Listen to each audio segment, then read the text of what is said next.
किसान भाइयां आस्ते अहम पैगाम।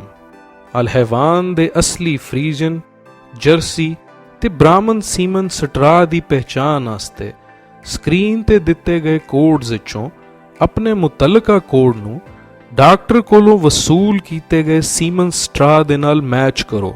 रजिस्टर ते AI दी तारीख ते सीमन स्ट्रा दा कोड लाजमी लिखो ताकि जरूरत पैन ते तुहाडे कोल AI या नस्लकशी बारे सारी मालूमात मौजूद होवे।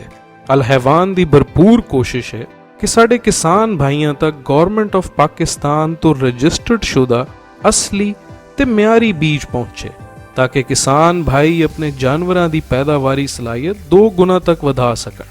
हुण ताड़ी जिम्मेदारी है कि फ्रॉड तो बचन वास्ते सिर्फ अल हैवान कंपनी दे नाल जुड़े डॉक्टर्स या AI टेक्नीशियंस दा इंतखाब करो। अल हैवान किसान दी शान।